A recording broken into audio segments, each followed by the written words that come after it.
Welcome, curious souls, to the Macabre Emporium, your sanctuary for the unusual, the mysterious, and the appalling. Step through our cryptic doorway into a world where secrets whisper and enigmas come to life. I'm David. And I'm Sarah. Together, we're your custodians of the macabre, guiding you through tales that defy the ordinary. Discover the untold stories, from lesser-known cases of true crime to the bizarre events that captivate us. Join us on a journey to the shadows where the mainstream fades and the extraordinary beckons. So whether you seek the bizarre, the eerie, or the chillingly obscure, you're in for a treat here at Macabre Emporium.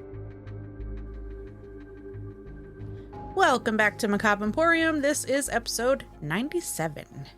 And if you might have found our card or some other link tree spammed in a self-promo on Discord or wherever on the internet you might have heard of us, welcome. Welcome, random people. Yep. But hey, it's been a month since we've been here in the office recording an episode. Life is lifed. Yep. Because what today's episode is about kind of just got right in the middle of all that. So we're like, hey, we're just going to focus on that. And then when our next episode was supposed to come out was on our 10th anniversary. So I told Sarah, don't worry about it this week. Yep. So, and we almost took the month of July off. And I was like, no, we'll come back with Stimson Hospital. Yeah. So yeah, there it is. That's what this episode is about. Is our private investigation at the Stimson Hospital in Eaton Rapids, Michigan. Yes. So we actually won this private investigation back in April. Was it April? Mm-hmm. Okay. Because we went to the fundraiser for Dead Time Stories, the sequel in Charlotte, Michigan. Not Charlotte like we thought forever. Charlotte. Yeah. Yeah. So when they can open up their second store, because it's Sarah's favorite store in the world. Favorite. My most favorite. Yep, because if you've never been into Lansing, Michigan, or Rio Town or EO Town, we'll just say both of those to cover our bases in case somebody's like, no, that's wrong. There, I said it both ways. But my somebody will come out of the woodworks like, no, it's actually said this way. And like the E's like silent as like Row Town or something. But anyway, go check out Dead Time Stories and the Screamatorium in Lansing, Michigan, and the sequel store, much smaller, at the... I forget what county museum it is. It's in Charlotte, Michigan. So look up Dead Time Stories Charlotte, Michigan on Google, and it'll take you right to it. I think it's Courthouse Square. Yeah, the Courthouse Square Museum, which that is one of those places I would like to get into. Yeah. Hopefully with much less people. Much less people and more time with actual investigation time. Yes. So, because, a little bit we played with apps in there, it's like, hey, there's definitely some fun stuff going on here. I told the owner of Dead Time Stories in one of the posts that she had made, if you ever make one closer to the Michigan-Indiana border, if it's in 45 minutes driving distance, I will work that bitch for free. I just want to be a part of it. Oh, well, we can't have you working there for free. Well. Even though half your check would be spent on it would be volunteering. Mm-hmm. Uh-huh. Be volunteering for a retail store. Okay. Yep. I'm sure they would love that, but anyhow. So as I was saying, we won this private investigation as part of the fundraiser for our second store opening to help them get the paint, the bookcases, all that stuff. Yep. So the essentials. Mm-hmm. And I kept getting in a bidding order with one lady, so I was like, all right, I'm going nuclear. I'm going to go half of what the value of this thing is. And I ended up winning. So I thought you paid the full value of it. That's as far as I was going to go, was paying the full value of it. Okay. Because I had enough with me to go up to the full value, and if it actually reached that, I wasn't going past that. They can have it at that point. Yeah. Because some of the other places, it's way more than what the value of it was. To get an investigation going on. There was some miscommunications between the owners of the two things about that, but luckily the owners of the Stimson Hospital worked with us. Yeah, they were really awesome about that. I shouldn't with all that about the miscommunication that was going on. So they worked with us on that. So they're really super cool people about that. So Pam and Crystal, if you guys are listening to this, because I did leave you guys a card, thank you for being so flexible with and working on us for us to being able to come up there. Yes, thank you very much. So when I finally made the final arrangements, I didn't think about it because of what also goes on that weekend here where the Emporium's located, and it's usually hot as balls. So I think that is a huge factor into why I didn't focus on a lot, like, because other places we've been, you can probably tell how focused I am in on other shit compared to what I was there. Yeah.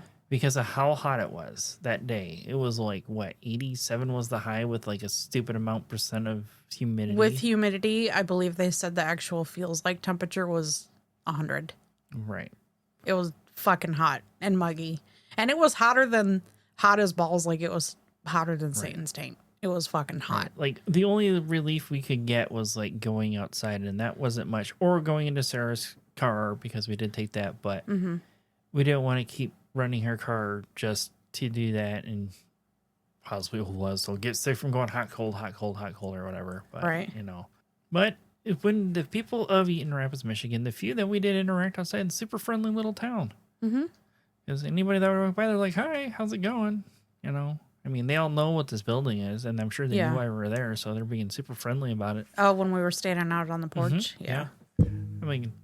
I mean, there's 2 kids dressed in all black, and they're like, "Oh, yeah, there's another group of weirdos at the hospital again." That's a small group, but a group of weirdos nonetheless. Right. Yeah, it was just you and I. Yeah, it was really nice. Yes. We should probably get into this, talking about the actual investigation and whatnot. So first, we're going to start with talking about the hospital itself so we understand where we're going. So I did, apparently Eaton Rapids is super haunted. I got on Facebook, and I was like, I just put in search, like I first Googled Stimson Hospital, then a Facebook group came up for Eaton Rapids history. So I started just going through that. So I put in search for there, Stimson Hospital. But there's like all sorts of ghost stories inside of Eaton Rapids. So I don't know. Well, the hotel that we stayed at, the person that checked us in did say, yeah, there's a lot of that around here. Right. So maybe they meant Eaton Rapids all together. I don't know. But just a different little thing. So it seems like general consensus about Eaton Rapids, that town is super haunted apparently. Because there's just all different little things from hearing, your normal stuff, like hearing train whistles in the middle of the night for train tracks that no longer exist and things like that. I didn't because me, I would have gone off on a whole other path when I'm trying to get notes ready for this. So I don't know. Maybe we'll have to look into more stuff at Eaton Rapids. But so you're saying you would have been derailed? Oh, hold on. Wait, nope, I don't have that. I got rid of off this access page. The one time it's okay to use it. Oh, wait, hold on. It is still in here. Do it. All right. I deserve that.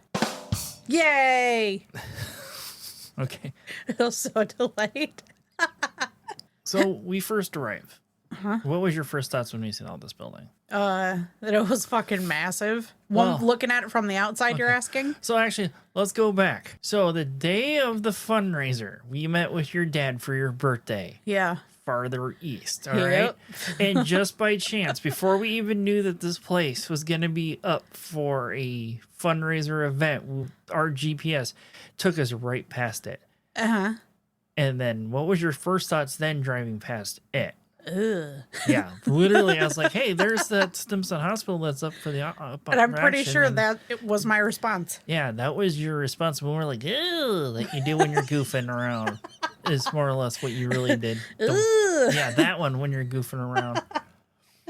Yep. So, of course, if you want to see a picture of this hospital from the outside, currently and in the past, just search Stimson Hospital on Google. So all sorts of pictures are going to come up. Yep. And videos of other paranormal teams going in there and stuff. So, other than being hotter than Satan's taint, as you put it that day, it's like, what was your first impression seeing this building? Like once we actually got out of the vehicle and got to look at the outside of it, it's huge. Yeah. And it looks as creepy on the outside. Not in a bad, like a bad creepy, but just like, some shit's happened here. It gave off a vibe of. I think a lot of it has to do with that tower in the front. It could be. It makes you think Adam's family at first when you see it. It could be, but yeah. That or Bates, the house behind the Bates Motel, maybe one of those two, because they had that long tower on them both. I could see back, in its prime, it was probably an absolutely gorgeous facility. Yep. That's actually part of their goal, is trying to get back to original as they possibly can. But also, the mansion itself that it's first started off as was originally built in 1868 by John T. Sweezy, a con artist from New York City, and it would be completed in 1874. Sweezy, according to Chris Sturgill, who currently co-owns the hospital with his wife, said in one of the interviews that Sweezy would start a business in town, attract a group of investors, and then leave town with their money. The people of Eaton Rapids would chase Sweezy out of town in 1850. By 1908, in between this event and 1918, it was purchased by a dentist. I saw his name in one of the interviews. That one of the other many paranormal. There's way too many paranormal investigation teams out there that I look through videos. I'm not trying to take their information. I didn't think about it. I'm sorry if you guys hear this. I didn't mean to not give you guys credit, but I appreciate you guys doing the interview because I and Sarah here, we're still learning everything. Yeah. So we didn't think about it at the time to do video interview with Chris himself at the time because, I'm like, let's get going, But and also it was just so hot that like I would have felt bad making him stay to just walk us around and like talk about everything. Right. Like, dude, just go get your car. It's fucking hot in here. So between it was a mansion and it was owned by a dentist. And then 1918 at the end of the Spanish flu pandemic, nurse Harriet Chapman, whose family was in the coal industry, that approached in 1918 towards the end of the Spanish flu epidemic. Nurse Harriet Chapman, whose family was big in the coal industry in the state of Michigan, approached the current owner, a dentist, to convert the mansion into a hospital. And this project took 6 months to complete. When it was finished, it would be a 20-bed hospital because Eaton Rapids is kind of middle of nowhere. Yeah. So, like, today, it's by modern vehicle, it's 20 minutes straight shot south from Lansing there. Now, 1918, motor vehicles aren't nearly where they are now today. So we're talking like probably over an hour, if not longer. Maybe. Stimson Hospital was one of the first hospitals in the state of Michigan to have an x-ray machine. And they were also one of the first hospitals able to perform C-sections where the child and mother both would survive. Oh, dang. So Stimson Hospital was actually state-of-the-art for its time. Okay. While it was a hospital, approximately 4,000 people were born there, and that was one thing that came up when I was looking through that group. A lot of people were like, I was born here, I was born here, I was born here. When I was walking around with Chris, the owner, about it, when he was talking about, like, in the maternity ward, he did mention that when there was an influx of babies being born, they would get banana crates from, like, the local market and use them as makeshift cribs and then just kind of, not chucked them, he said, down into a dumbwaiter down to this first floor to where other mothers were. You were on FaceTime with us. I don't know how I missed that, but like I just had the image in my head of these babies in these crates just being like bloop, there you go. Just tossed in a crate and chucked on an elevator. Chucked it in the fuck it bucket for sure. And see, Chris was actually super cool, dude. Like, he kept saying, it's like, if you guys die here, you can become part of an American Horror Story. And you'll be part of the next tour. you'll be part of our American Horror Story and part of the next tour. And I told him, I was like, well, I'm going to be pretty bored, so I'll make sure to play it up so more people come. But also, approximately 2,500 people also died in this hospital. It would remain a hospital until 1957 when a new code in the state of Michigan required hospitals to have an exterior metal staircase for a fire escape. From here, it would be a boarding house until it became a private apartments in 1970. Harriet Chapman, Dr. Stimson, and Dr. Blanchard would all die in the walls of the Stimson Hospital. Harriet Chapman, the one that started the hospital altogether when it was originally Chapman Hospital, she died from a brain aneurysm and was a patient there for 6 months before she died. I asked them if they knew, and they said they believe it was brain related. They do believe it was brain aneurysm, but because of the age of her death certificate, it's very hard to read. Dr. Charles Stimson would die from a heart attack in his office in 1943. And Dr. Francis Blanchard, he would have one of the more tragic deaths on the property. Granted, yes, this is a hospital, so you have people dying from farm accidents, fires, murder, all sorts of way people's lives, lights are put out. Or extinguished, basically. But he would fall to his death 6 months after starting at the hospital, and he fell 40 feet from the third floor to the basement because the elevator was parked in maintenance mode and literally landed on his face. And Dr. Stimson was down in the basement either performing some kind of procedure or doing an autopsy in the morgue right next to where he landed and got to Dr. Blanchard just in time before he died. Yeah. So when literally, saw the life leave his eyes. And also, Dr. Blanchard had also lived somewhat of a tragic life. Both of his 2 wives died under his care during surgery. One of them was with child. He also was hit by a train in his Model T Ford, either coming to or from the hospital. I put it in here, but I forgot to put it if it was to or from the hospital, or if that was related. Clearly, he survived. Yeah. Sturgills would buy the property in 2017. They would first attempt to rent out the apartments because that was the building's current configuration.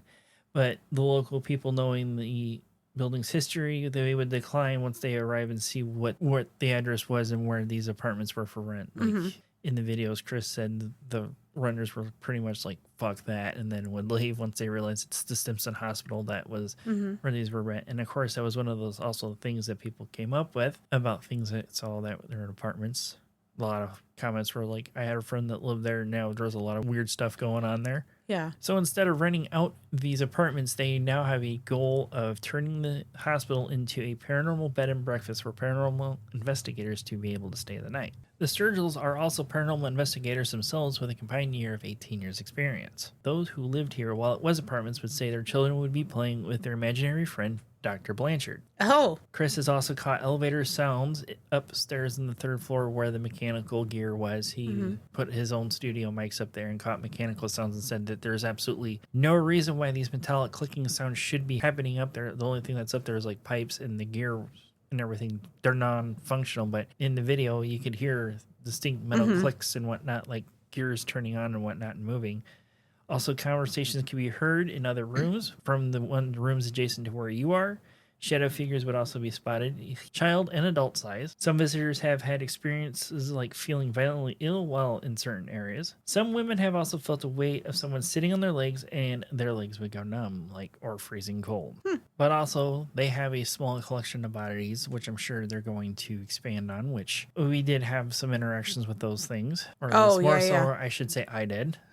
Yeah. So after we arrive, when Chris answers the door, he gives us the tour and whatnot. Like, I did some investigating into this property ahead of time, just so I knew what we were getting ourselves into.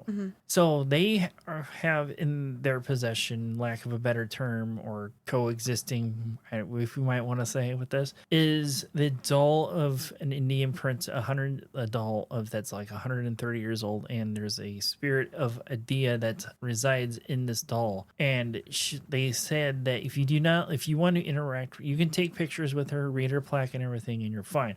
But if you want her to interact with you, you have to leave an offering of sorts. And if you do not, she will give you night terrors for about a month. So some of the videos, there's one specific room she was sitting in and whatnot. So when Chris is giving me the tour of the 2nd floor, Sarah stays downstairs because, some of you might know that Sarah has some issues with her back, so she doesn't do stairs very well. So I FaceTimed her from the 2nd floor so she can serve her back from going up and downstairs. Chris is explaining all the different rooms, what they were in the hospital to me. Like the very front room was like the main patient ward. One side room where Dia used to be at was the maternity ward. Like, I have no idea where she is. So he's like explaining this room, that room, and this room. There's one particular room that was a general patient ward. As soon as you cross that threshold, you can feel the heaviness of this room. And Sarah probably might remember this now. When we walked in that room, I said to him, she's in here, isn't she? He's like, yeah, she's around the corner. No idea where she was at in the building. As soon as I crossed that threshold, I could feel the heaviness come down on me. And I was like, she's in this room, isn't she? She's like, yep, she's around the corner right there. Oh, God. I do remember that, though. He's also showed evidence of somebody that was just snapping pictures with a digital camera where they caught the shape of a pregnant woman in the shadow about where standing by what's now like a closet for that bedroom with a really nice 4-post bed in that room. They even said if we would like to, we could stay the night, probably if it wasn't so damn hot. Sarah's still no on that. I paid for a hotel room. I'll go back to the hotel. If you want to sleep here on the bed by yourself with the demon doll in the corner, one of these days I'll get her to say, yeah, we're going to do that. We're going to stay tonight at one of these places that we're offered. This will be, because there was the very first time we went to Bell Mansion that we were offered the overnight. She was like, you can stay, but I'm going to go back to my sister's house. Yeah, sure the fuck did. So some of the other things they have, like there wasn't like they have a very large doll collection, of course. You know, Yes, this kind of they place did. has one of those, and they had various different medical instruments, and he explained this to, you know, what a lot of them did. Mm-hmm. But he also has a voodoo doll that was also either to be believed to be made by Marie Laveau herself or under her guidance due to its complexity. That thing will come back into play here shortly. Mm-hmm. And do you remember what bone piece he said that was? Oh, God, no, I don't. Okay. So what we're talking about, he also pointed out one of the other things in his collection was they have a piece of bone that was smuggled out of the Paris catacombs. So I was like, oh, cool. Maybe we'll get some really interesting things with this. Mm-hmm. But also they have one doll there that was given to them by people of goodwill because this doll would move around the store after closing hours. Oh, really? Mm-hmm. Which one was that? I don't remember which one it was. Huh. And knowing Sarah's history with the dolls, we just kind of stayed out of that room. Even the little Yep. light, you can't turn the lights off in that room. That's one of the one room with a lot of the antique medical equipment. And he explained a lot of that stuff. That was interesting too to see. So after we finally said our goodbyes with Chris, we went outside and we started talking about where we're gonna start going to do stuff. So our first spot we were gonna decide to do was the room that has the voodoo doll and some of the other oddities. I'm talking to Sarah as I walk in and back around the corner to start getting stuff unpacked. I make some kind of joke, I laugh, but Sarah had an experience as soon as she walked in the door. Oh, yeah. So, like, you walked in ahead of me, and I went in right after you did. You had gone to the right to where we had our drinks and stuff, and I had just come through the door, and I was like, what'd you say? And you didn't say anything. Right. You said I didn't say anything. I shit you not. I heard a man's voice, and it sounded like he would have been like a room or two away that said, hello. Maybe a patient walking into the hospital, like a doctor would have been, you know, greeting him. Hello. And you said it wasn't you. Yeah. Because I was just doing some kind of chuckle because of some stupid joke I had made to you. And I was by my bags, getting my bag to start getting things unpacked when this happened. Yeah. We're literally a room apart when this happened. We're probably 10, 15 feet apart. Right. In separate rooms, and she heard this. And I said, did you hear that? And he said, nope. Yeah, you didn't hear it, really? Nope. Wow. That's crazy. Yeah. So that was the first thing that I and my first thought was found. My first thought was, of course, another one of those instances when I have nothing recorded. Maybe it wasn't meant to be recorded.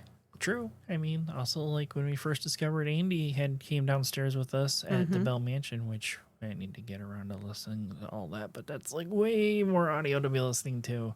Yeah. Compared to this one. So after us discussing that, it was time to get ready. So I don't remember what that room was, but I do remember it was originally the porch, but I don't remember what it was for the hospital. This is like where the big cabinet with all his bones are in and the voodoo dolls in this room. There's a bunch of medical stuff in this room. It's like their main lobby for the hospital now as it stands. So we sit in opposite corners across from each other in this fairly large room. Like it was originally a wraparound porch. Yeah. So we're facing each other, and I have the camera running next to Sarah. This is one of those instances where I learned, hey, we need to get some kind of lapel mics. But of course, our favorite brand now has a set that I seen last night that the clip-on ones. Yep, that was probably getting at some point. But that's what my work uses. They're very nice. But we're looking at getting that next here soon at some point. But as we're sitting there, we got like the Spirit Vox app going and whatnot. We're doing our introductions of who we are and whatnot, and like shortly after that we get something popping off.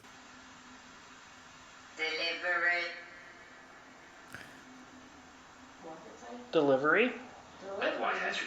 So that was like the very first Spirit app interaction that we got. I'm also sitting next to the voodoo doll at this point. It doesn't bother me. I have an EMF detector sitting next to it. I have it to where I can see it. My tracer tree sitting next to me by the cabinet where there's medical tools, there's bones, there's all sorts of medical artifacts sitting in this cabinet at that point. So it's like we're going on, we're asking questions, whatnot, different things of delivery. We asked like what was delivered, this, that, and the other, and then the next thing that we get that comes through is uncomfortable. Yeah, we're all uncomfortable as warm as it is in here. It's very hot in here. Do you need one of the nurses to come help you?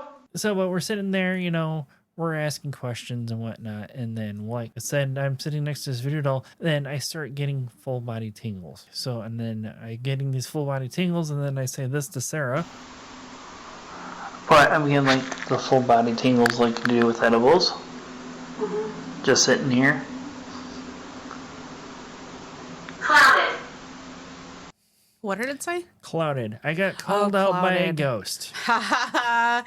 Yep. What you get? So after a while asking questions and whatnot with no responses coming through that, so I make the decision to move to doing Estes method. For those that don't know what the Estes method is, I'm putting a blindfold on and I have headphones on. I'm sure most of you that have watched the live stream that we did at the Bell Mansion, you saw me doing Estes method while sitting on an embalming table. Mm-hmm. For those that remember, I called it the Testes method. The Testes method, yeah, she always calls it that. So yeah, like I'm blindfolded, I can't see Sarah. I have my studio headphones on. I have my headphones on from Rode, which I can't hear a damn thing with those on listening to a spirit box. Like Sarah has to physically come up and tap me on the shoulder to let me know something's going on. So after a while, she's asking, like, when we do this, she asks questions. I can't hear her questions. I can only give her answers that I can hear. So you're going to hear a little bit of clicking, but I also want to warn you that there's going to be I'm going to be very loud because I'm compensating because I can't hear anything around me. So I'm being louder. So I tried to normalize it the best I could so it doesn't blow out anybody's ears. So I'm sorry if I do. Headphones warning. Okay, she'll ask a question. She'll wait to see if I say anything, and then she'll as something else possibly related to whatever answer she gets. And so out of this Estes method, these two responses actually go with what's the location. Church. Send a message. You're by a church, but what building are we in? What did this used to be? What did this building used to be? Scam. So yeah, Sarah asked those questions, and I can't hear her ask these questions. And those are the responses I give listening to a spirit box. That little tapping sound you hear in the background, that's the spirit box itself you guys are hearing. That's how loud it is, that it was picking it up from the headphones into that. You also have to remember, this building is quiet. We're the only two in here. So there's no other background noise. So we also then go after that. As hot as it is, we go outside. We take a break every 20 to 30-ish minutes. Yeah, just to hopefully catch a breeze. Because number one priority is to make sure Sarah and I are safe, health-wise. So, especially as hot as it was there. So after we get done with our break, we go in and we go sit in Dr. Stimson's office. This is where some idiot realized that he forgot to pack the cord for the camera. So we only had like an hour of video. So our Twitch listeners, that's why there was no real video at all in the previous weeks to watch with you guys on Twitch. But within the video evidence, the Tracer 2 that I've had for a while, it's actually proved itself here. Because in Dr. Stimson's office, there's two doorways. One leading through what's a hallway now to what would have been a porch when it was the hospital. So for those that don't know what the Tracer 2 is, it's about a 6-foot long LED strip, and that's attached to an infrared sensor that tracks motion and temperature. It will change purple if the room temperature changes by 2 degrees, and it'll turn blue if it lowers by 2 degrees. And there's also a blue LED that bounces up and down the whole thing while it's turned on. The range of that sensor is only the length of this strip. I turned it on at home so I could test it, so I already knew ahead of time what could possibly trip false positives. I literally stood on the end of it and didn't even detect me there. Because why I'm saying this is because in the video that we did get, there's a video. Sarah's had already sat down. I'm playing with a children's toy to see how it turns on and how it the functions to see if we might want to use it. While she's watching me, in the video, the end of the Tracer 2 lights up red for about 3 to 5 seconds, if I remember at this time. We didn't see that one at first. So after I've sat down and we start talking and asking questions and whatnot, Sarah notices it lights up red again. And then in about a minute, it does it again. So it's like as if the nurses on evening shift were going out on the front, out on what would have been the porch for an evening break because of the time of day. Yeah. Or it could have been, who knows. And needless to say, when we were sat down, we were both very, very still. You sat in the particular way you did, and you did not move at all. Yep. I did not move at all. Like for the Tracer 2 to go off, you have to physically walk over the top of this strip. Mm-hmm. You can walk next to it up to a certain distance and it won't set it off. I think when I first got it, I think I pretty much had my foot running right next to it and it didn't set off. I don't remember. Yeah. But you have to be fairly close to the range of the infrared sensors that's built into it to set it off. But it went off, the end of the tracer wire went off, 4 times? Yeah. It's us sitting in there. And the end of the tracer wire that went off was the piece that was farthest away from us, the end of the 6 feet on the opposite end of that room. It will light up and the distance at where it tracks. So I'm pretty sure that LED that runs down, or the one that's lit up at the end, is how it tracks the distance. It measures it somehow from there. Yeah. So like in the video I have, you can see like where I clearly walked across it, and it shows where I walked across, because like all the stuff, like number 1 rule is when you get paranormal investigation equipment is do not turn it on in your own home unless you're ready to live with that information. Right. I've turned on every single thing that I've purchased so far, and it's never been a problem here. Yeah. Even when I was building a spirit portal, nothing happened. Yeah. But not that I'm worried about that. I don't want that information. So we're sitting in Dr. Stimson's office. Not much goes on in there. I showed the owners a little bit of clip. They said not much really goes on there. And I showed them that, and I explained it to them what that happens. I said, that's certainly an anomaly. And I gave them permission to post the first clip on their page if they wanted to. Okay. So if you guys are following Stimson Hospital before or after this, maybe you might want to watch. They might post that up there. I might even post it up after this episode goes out. We'll see. Yeah. Oh, actually, you know what? I probably will put that in the group so anybody that's listening, it's in the Facebook can group. See what you're talking about. Yep, because the Bell Mansion stuff, eventually someday we'll get around to that episode. Yeah, there's a lot to listen to. Yeah, I know. And we look at in that, we were there for 6 hours, and I had that wrist recorder going the whole time. Yeah, and the video. And one time that it shouldn't have been. Someone caught their piss stream on live. At least I thought I was. I did. I don't know. I haven't listened to the audio. I'm not, honestly. I'm overwhelmed looking at the file that has all the audio in it. I bet. So, but other things that we did notice while we were sitting in Dr. Stimson's office, I have an EMF detector from ghost.com called the Rook. So it works different from the one that most people see. Like you can see it clearly in a video turned on, but you can't see it flash like it was. Because it was very faint flashing. Like I have it set on a tripod, so there's like nothing touching it. There's no vibrations gonna mess with it and everything. We were noticing that the few times that the Tracer 2 was lighting up, that would flicker a little bit. And anybody that before there's like, oh, it's just EMF interference. The owners have told us that all the wiring that's in this building is inside a conduit, so it is shielded. They literally said if you pick up anything, it's not supposed to be there because of how the electrical in this building is run through a 1/2-inch metal conduit. It's shielded. It's not escaping. Yeah. So we ran the spirit box in Dr. Stimson's office. I didn't catch anything off of it. With us, I still mentioned we're still learning. And one of the things I learned from Ghost Adventures, not Adventurers or whatever, not the ones with the taps guys, the ones that's more legitimate.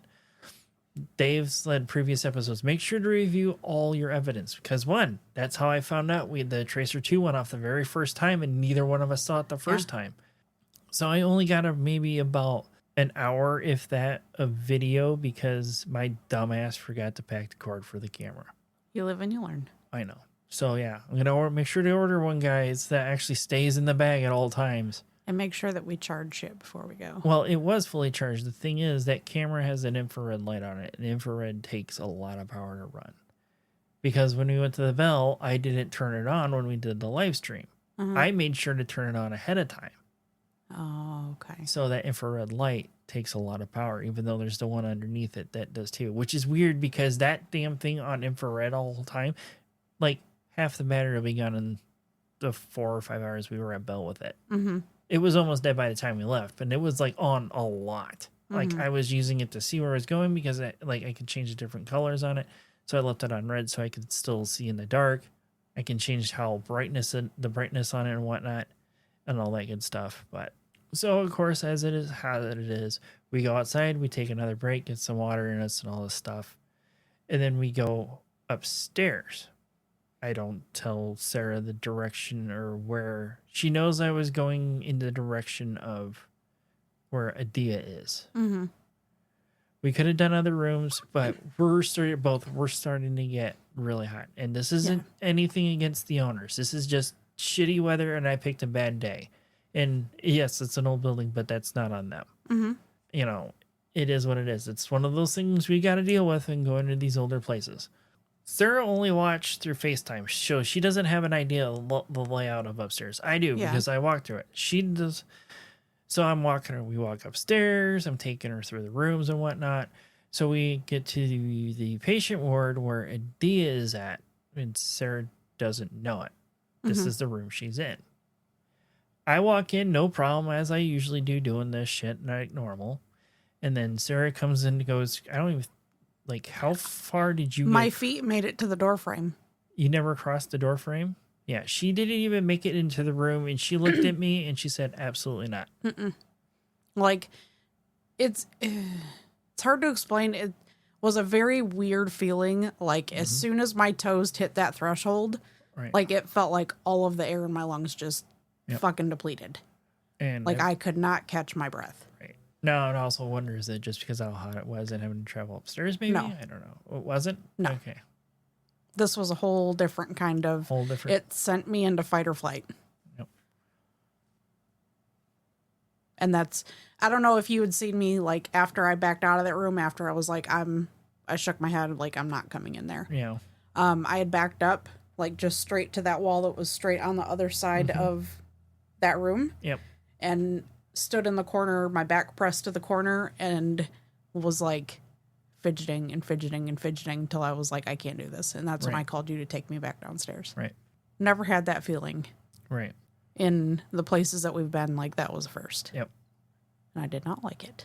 Like, if I remember, I think I even asked you, would you, like, maybe take a small attempt to even step into the room? And she was like, nope. Mm-hmm. And I don't even think I spoke words. It just shook my head. And that was it. I didn't push her any further than that. I'm not going to be a Zach Bagel Bites about it or the Dildo Baggins or whatever nickname you have for that idiot. Yeah, go ahead and sue me for absolutely nothing if you hear this. I'm not the first and only person that's ever called you that name, but anyway. No. So Chris told me when we were doing our walkthrough that in that room, this is where the picture was snapped. Oh, one of the other oddities he has is a 400-year-old mirror with that silver backing. Yeah. If I knew how to do scrying, I would have done it. That would be the mirror to use. I know. For sure. It's one of those things that's always interested me. I don't have the experience in it. And if I first would want to learn how to do it, I would want to do it with someone that's experienced until I know what I'm doing. Yeah. But yes, that would have been the mirror to do it with. Yeah. So who knows? Maybe before we ever do possibly go back and learn how to do it. Or we just go back for the paranormal experience. Hey, that's all part of that too. But anyway. Yeah, you know what I mean. But anyway, back to this room where Adia, the Indian princess, is. I can't tell you much about it because she saw the room from a distance and that she was it. Big bitch. So couldn't. Yeah, I've never had anything that made me feel like just stop. Right. So like I've had paranormal experiences in the past, unlike Sarah has. So like this is why I'm all like, hey, there are 70 people murdered in this house. Let's fucking go. And she's like, I don't think so. But who knows? Maybe if we do return, maybe she might try again. I'm not going to force her into it. That's up to her. I mean, I would definitely try again. Right. But if I got that same like immediate fight or flight, like don't fucking move, don't enter that room. Like nope. When we first started doing this stuff and she talked to me about this stuff, I straight up told her, I'm not going to put you in a spot that I wouldn't go and do myself. I know. The problem is you went in there yourself. The problem with that is I don't have a fucking limit now at this point because of other things I did this evening. Yeah. Our time there. Something I said I would never do. And I fucking did it. Which we're going to get to that. But anyway, you know, I already know what I'm talking about. Mm-hmm. So I'm in the room with Adia by myself. I shut the door because Chris, the owner, said that the room becomes more active when the door's shut. But he also said somewhere between 11 and midnight, the whole entire building was quiet, and that correlates with a nurse doing its night rounds. So we're actually approaching 11 o'clock is also part of the problem. So I bring our offerings that I left to Adia. I asked her for her forgiveness for Sarah that she wasn't able to come in. She doesn't feel comfortable in her. Please forgive her for that. But I do have things from the both of us that I'd like you to have. So I gave her a pack of cigarettes. I gave her a small bottle of whiskey and a small bottle of rum because I did some research ahead of time to see what were common gifts given to Indian royalty ahead of, from approximately 100 years ago. And that was the top 3 things. So that's what I did. And we have not had any problems since. And it's been almost a month since we've been there. Yeah, just about. So she must have been pleased with what we left. But the interesting thing is, like, I am asking questions. I get no responses stuff. Like, I can hear I have this Ghost Fox tube. Apparently, I didn't know there's a limit date on it daily. A daily limit on it. Found that out while I was up there. Oh, really? Yep. Oh. Unless you purchase it. Found that out when I was up there with it. And luckily, I had the other one in my pocket. Spirit Box SB7, super small. It's $100, but super small. It's low, actually smaller than most cell phones. It'll fit in your pocket, so I'm going to highly recommend getting one of those if you guys are considering doing this. I have that in my pocket. I have the Spirit Box going. I'm not hearing anything, but this is also another one of those things to always listen to your audio again after you get it, because you will hear things that you don't pick up the first time. And the next couple clips that I have is exactly that. Everything in the next couple clips, I did not hear it at first. All right. And I haven't, just so you know, I have not heard I've heard one of them. Because all of these other things I have not heard. Yep. So this is going to be the first one. And I have an idea what this might be. And I haven't sent to them to see what they think it is. Okay. If I remember. So they're going to both these next couple clips, they're going to play twice at normal audio. And the final time will be amplified. Okay.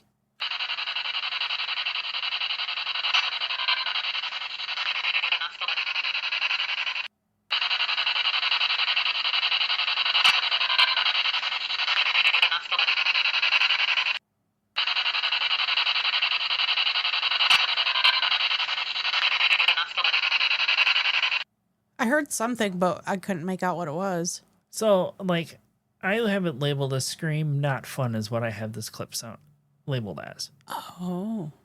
So is it one of the things I heard is children and women crying is also at this hospital. Is that what it caught? My first thought, maybe it was the sound of Dr. Blanchard falling down the elevator shaft. But that was also in the front of the hospital from down there. But still, you would possibly still hear it. Right. From where that was at. But who is not fun? Or not fun? Right. Is it Adia talking to me or whatnot? Because I'll be honest, I don't remember what question I even asked. Yeah. I don't even think I asked a question because I just let it run. Yeah. Just to see what would come through. If you see if anybody would say anything, so I could ask questions. So here's our next one.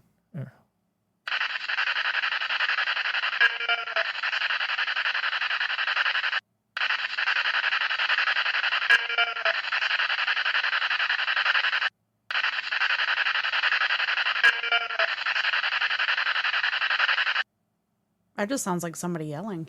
Yeah. Yeah, like somebody falling and yelling. Yeah. Ugh. I have it labeled as falling, yeah. Oh, that gave me bubble guts. Because of how I have it labeled? No, just that sound, period. Yeah. So that could be possibly Dr. Blanchard falling down the elevator shafts. Unlike I thought, because I had my ideas of which ones are mixed up by how I have them labeled. Oh. So who knows? Maybe I need to send them that one and see what they think. Maybe. I mean, I would. So, like, I was also wrong. I still had the Ghost Fox app still running for this next one. Sarah, this is the one I had Sarah listen to ahead of time. Mm-hmm. And we are having differences on what it is. Like, I'm going to play it and then we are going to discuss it. Okay, I see.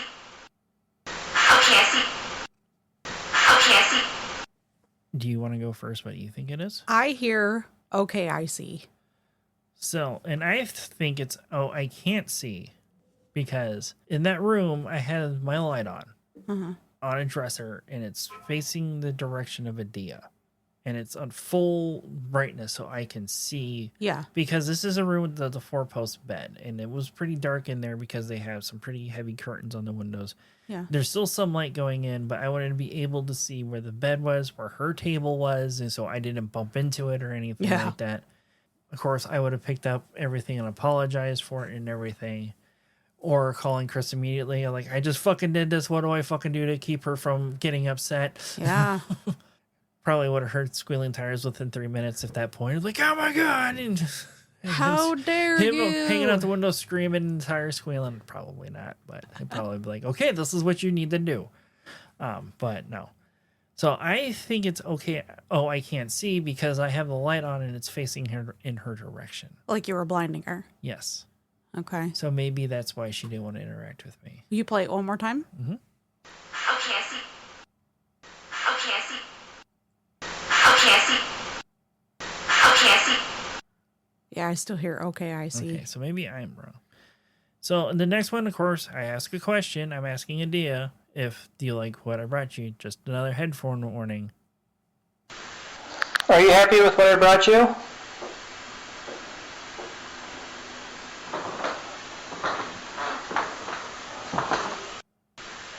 Are you happy with what I brought you?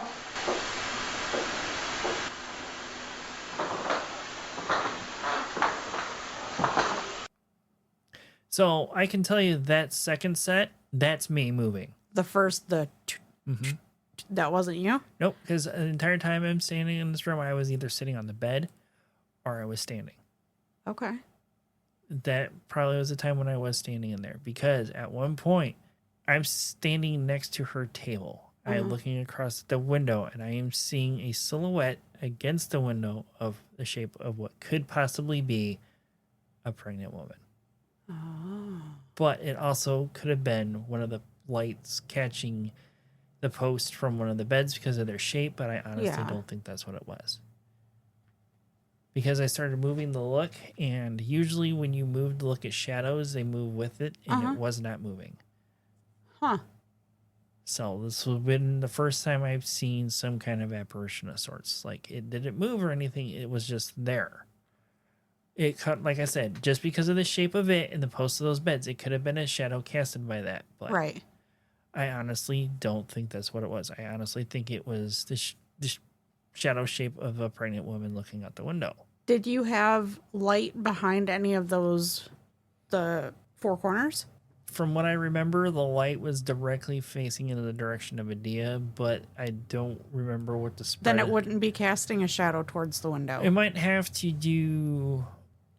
run some kind of test with my light again because I don't know what the spread of that light is. Mm-hmm. Like the light that I have is like a 4x4 square, a 4x4 square. Yeah. LED light is what this is because for those who don't see, if you want to see the light that I'm looking at, go to ghost.com and look up the Phasm light. This is the light that I have. Like it attaches to my camera, but I forgot my cord, so that's back in the bag. I'm just using the light because I know how long it lasts, and I'm using it to light my way. Mm-hmm. Because I also couldn't find my mag light that has a red light filter on it either before we went there. So with that, I honestly don't. From what I can remember, right, there was no red light in that direction. It's been over a month. I'm pretty confident to say that there was no red light in the direction of that window. Okay. If there had been red light in that direction of the window, it could have been one of the bedposts, which I honestly don't think it was because I was standing there staring at it trying to determine, is it the shadow of a bedpost or am I seeing what I think I'm seeing? This was something I kept from you this whole time because I wanted your reaction when we talked about this. Something to try and remake next time we go, because I know we'll go again. Right. And they also will be one of those things that make things to retry, What else we'll try and do is some kind of test here with it to try and see if we can create a shadow of some sort. Yeah. But also, there's one more clip from this room also before I came downstairs, before I did my finale and pushed myself past my limits.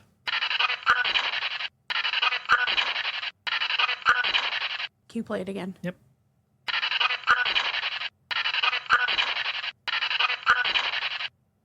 I can't make it out.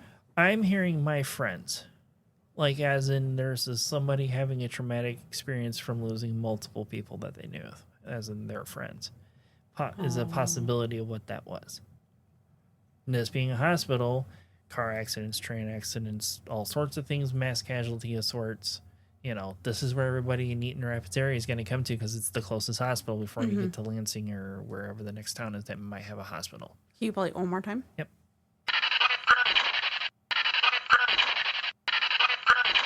Okay, I hear it that time. That's interesting. And that came from the that room last upstairs? 4 clips, let me see. Yeah, the last 4 clips that I played, 5 clips actually, all came from that room. This is with the door shut. I just let it run, and I just sat there and listened to it. And all of those, I did not hear the first time. So it pays to it does replay. Yep. And also it's because I'm not focused on what's going also around me because of how hot it is. It's like trying to pay attention to what is my limit that I need to get out of this room and go try and cool down. Yeah. And it wasn't very long before you came downstairs too. Yeah. So like I said, this is nothing against them. It was just a bad look at the draw on weather. Like, we even opened windows and yeah. And it was just as bad here. So yep. So, and before, like, I had talked to Sarah about it. It's like, I want to try it. And she's like, what do you want to try? I said, I want to try the basement. She's like, but I was going by myself. I knew at this point, Sarah was done. yeah. You know, she has tapped out because of how hot it was. She couldn't, I wasn't going to try and push her to go anywhere else after that. I could tell she was just done. Yeah.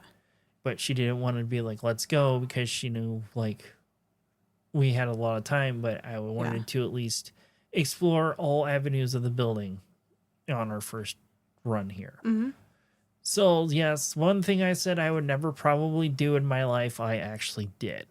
I went into the basement of the Stimson Hospital by myself with my camera and my REM pod and my Tracer 2 alone. And holy shit, did I absolutely fucking hate walking down that hallway by myself. So, like, during our tour, the owner, Chris, he told us this room's the cafeteria for what it was, and across the hallway was this little room, was the shower room. Like, he gave us a whole tour of the building and whatnot, and he took us in the boiler room, which, the first sighted boiler room, it's hot as hell. No, it was the coolest spot in that the whole time, other than being in the car with the air conditioner on, which the basement was. I mean, it's a basement. It's below ground level. It's going to be cooler. Yeah. But it being a boiler room. But these are newer, higher efficient boiler rooms compared to one that was in there originally was built. So all that heat's not going to actually exist. It was actually nice and cool in there. Very important factor of all this, okay? So there's no windows in this room. I'm in pitch black by myself looking at this doorway. He did tell us that if you want to have some fun, sit in the doorway that goes in the boiler room, because that's where people get their hair pulled, people get touched. This is also the room where tactile devices go off more, being REM pods, motion sensors, sound sensors, so on and so forth. This is the room to do it with. So I took my Tracer 2 down there with me. I had it set up. It did detect a temperature change, but that more or less could be because it's settling out. But then again, it only popped off once. The temperature only popped off one other time when I first set it up in the main lobby. And then when we had the Stimson's office, the temperature change didn't ever change in there. It never, because when the temperature change, the color runs down the entire strip. Sarah has seen it. Yeah. You guys, obviously, you guys won't know unless you've seen it. And me, like I said, I'll probably make a compilation of a video and sometime post it to the Facebook group so everybody can see this, and probably put it to the YouTube also for you guys also. Yeah. But I'm in the basement by myself. I know I'm the only person down there. They even said, make sure to shut the door or the neighbor's cat might come join you and scare the shit out of you. So I made sure to shut the door behind me before the cat made an entrance, which would have been super helpful because, cats see beyond the veil and whatnot and all that stuff. But anyway, I'm in the boiler room by myself and I keep hearing this like tapping sound. So I turn my light on and I'm looking, okay, there's like nothing leaning in the walls from what I can remember that could be making this tapping sound. There's no train tracks. I mean, there's a road nearby. So Sarah's on FaceTime with me, one, to see what's going on, and two, for my safety in case I trip and fall, because he did point out there are spots where you can easily trip and fall in this basement. So it was more of a safety thing than anything else. So Yeah. we also witnessed what could go on.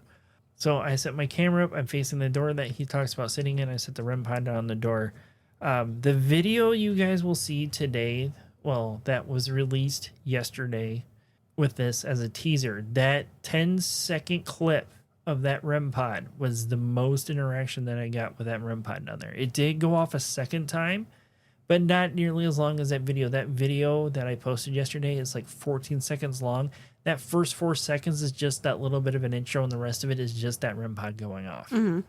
Which he's also said in other videos that they do have somewhat of a trickster, and I forgot to add that in there because now that makes more sense. He's hiding.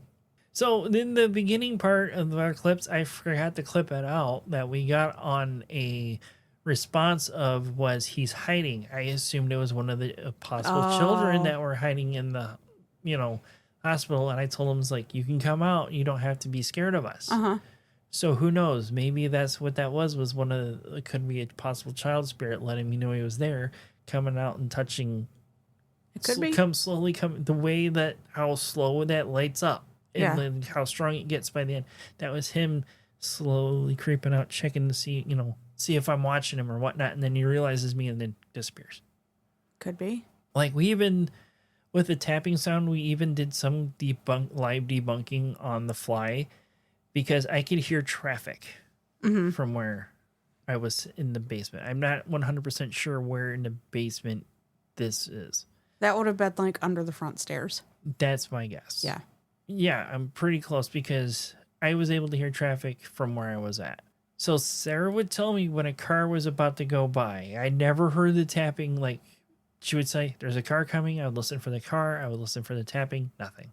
This tapping would only go on when there was no cars or anything going by. And it was basically like, but more of a plastic sound. That's weird. Like, I don't even think I have anything. And there wasn't a lot of, there weren't a let's lot see. of things out there that It was would make that noise. in there. No, there wasn't. Even rewatching videos for research on whatnot for information on this, I don't recall, like, some of those were 2-3 years old. But Yeah. still, that's like a utility room. It's not going to change a whole lot. Right? I didn't even recall seeing anything in there, in the videos there that could have possibly done it. But yeah, that plastic sound, like, I don't know how well that picks up the mic. That's basically what it sounded like, but a lot quieter. I remember you telling me or asking me if I could hear that tapping, and I'm like, no, Yeah. I didn't hear anything. Like she thought maybe it'd be a washer and dryer from the one tenant that still lives in there. He's on the opposite side of the building behind a cinder block wall. So it wasn't him. But also, one thing I also did say, I'm in a basement. I kept feeling this cold breeze go by my right side. I'm down here by myself, and there's a cold breeze in this basement. There's no fans. Like the boilers, I know they're all off to my left with the water heaters. They're in front of me. And this is off on my right side where there's like stuff being stored and whatnot. It's like, okay. But also, one of the things that also happened while I was down there, I started feeling sick to my stomach. You remember me telling you that? I remember you telling me that. And I stood up and I shifted or something. I don't remember exactly if it was standing up shifting or whatnot. It went away instantly. So I stuck down there a little bit longer. Then I started to think about it. I was like, okay, maybe I can push my little limit a little bit more, and I'll sit in the doorway with my back to the hallway. Yeah. And then I was like, no, because now I'm staring into the dark room where I can't see anything, and I'm down here by myself. If Sarah had probably been down there, even though I wouldn't have probably been able to see her, but knowing she was down there with me, I probably would have done it.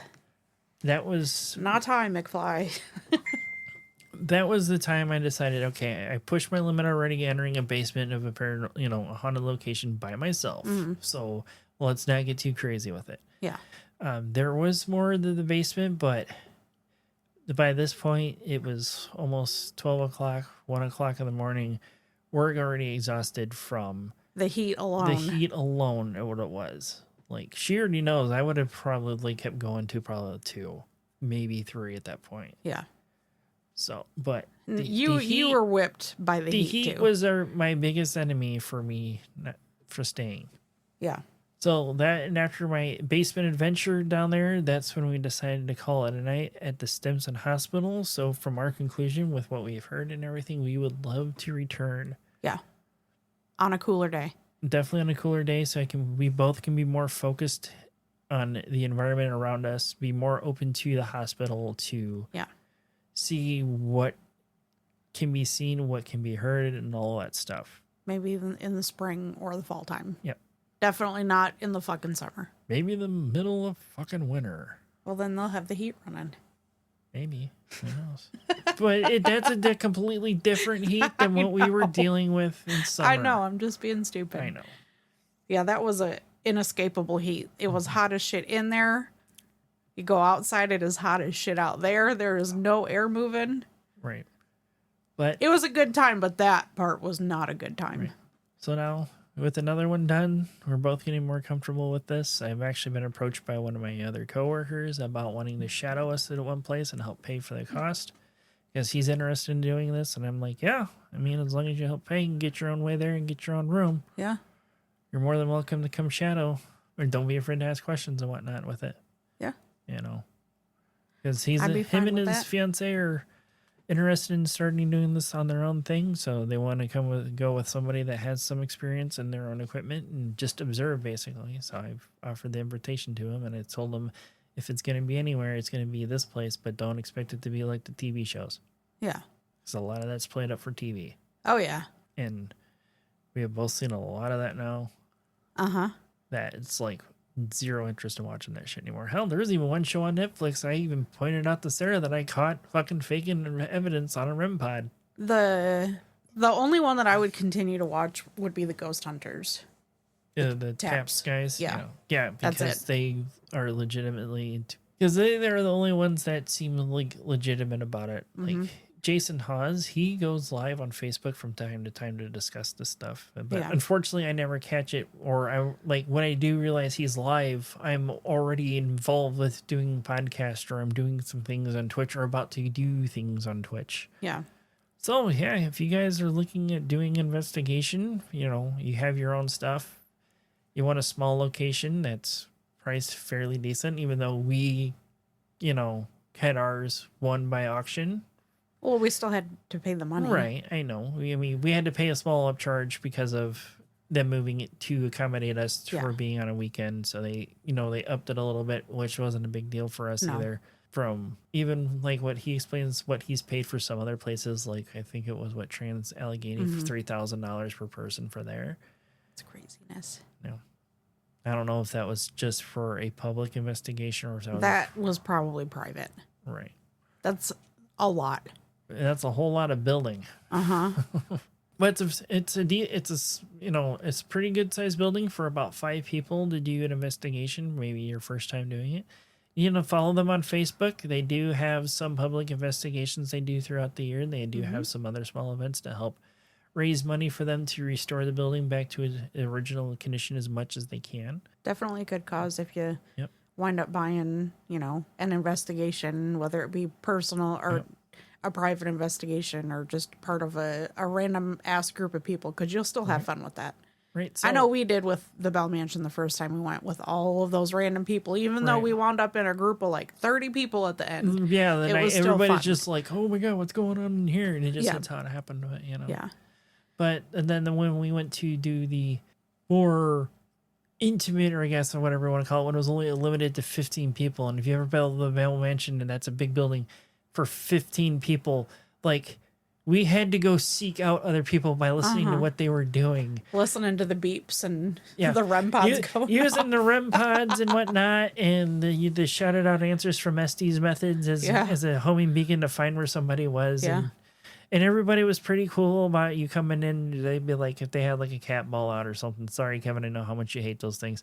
But they were like, hey, just heads up, there's a cat ball right there by your foot. I'm like, cool, all right. So, so I don't want to ruin anything for them. But everybody, when we were at that Bell that one time, everybody was pretty chill about just you hanging back. But even though I think those people got a little upset when we returned upstairs to go talk to Andy. Oh, yeah, they wound up leaving the room. Yeah, I think they were upset that they were trying to get him to talk, and he wouldn't talk to him. And then I said, hey, Andy, how's it going? And all their shit just lit up. Could be. Yeah, probably what it was. Like, we went in there with the intent to just observe it, but, I asked him, like, how's he going? How's it going with Andy? He's like, he's not really talking. So I was like, hold on, let me try. I was like, hey, Andy, we're back. And then, like, their EMF detector, their REM pod just squealed. Went crazy. Changed. It went from like the green to purple into the max. It just went all over the place. Like he was super excited to see us come back up. But that'll be another episode for another day once I can finally get motivated to listen to all the audio. There's a lot for that one. That was hours and hours of being there.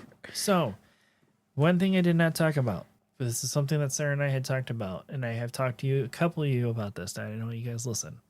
So that voodoo doll that I sat next to for about 20 minutes.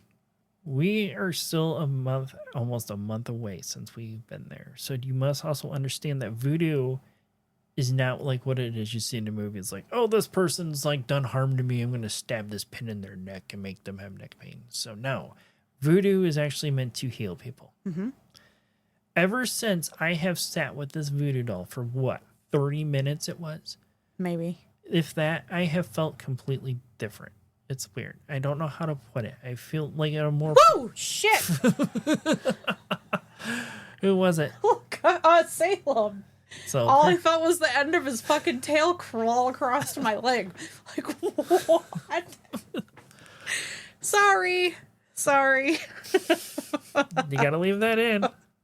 God damn. So, Sarah was just scared by her boy, Salem. I didn't even know he was in here. I didn't either until you just the screamed. faintest little, all the way across my leg. So as I was saying, I've felt a more positive way recently. I have also I've been more observant to myself since we have been there. Like I have not really felt a whole lot of knee pain or anything like that at work. Before we went, I was like, I know I need to buy new insoles from work over issues because my knees start hurting by the end of the day.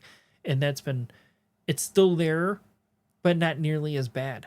And I didn't touch the doll because of its age or anything. I didn't even ask if we could. I was going to, for what it represents, I was going to respect it. I'm not going to touch it. I mean, I did take a picture of it. That was my extent of it.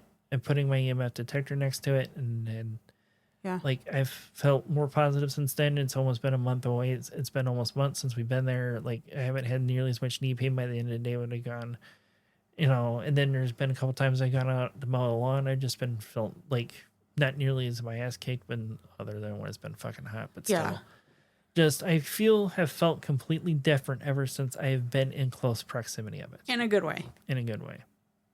Now it makes sense why you said I should have had you sit next to the voodoo doll. Mm-hmm. Maybe next time. Let's show. It's like I didn't even ask it of anything. I just sat next to it, just asking questions for call and response with Spirit Box and stuff like that. I just sat next to it and that was it. Yeah. There wasn't any interaction. There wasn't much talking to it or any, I didn't expect anything to come from it. I wanted to put an EMF detector next to it just to see, just to see what would happen, But with all that said, I think it's time we get out of the Emporium for the day, sir. What do you think? I agree. Got a cat's ass to go kick for scared me. Yep. So until next time, remember to creep it real. And stay spooky. Join our Facebook group by searching Macabre Emporium. Like and subscribe on YouTube at Macabre Emporium Podcast. Follow us on TikTok at Macabre Emporium Pod. Follow us on Twitter at Macabre Emporium. If you have any stories of the paranormal, your local true crime, or weird history that you would like us to look into and possibly do an episode on, email us at macabreemporiumpod@gmail.com. And remember to follow, rate, review, and share whenever and wherever you can to help us grow our podcast.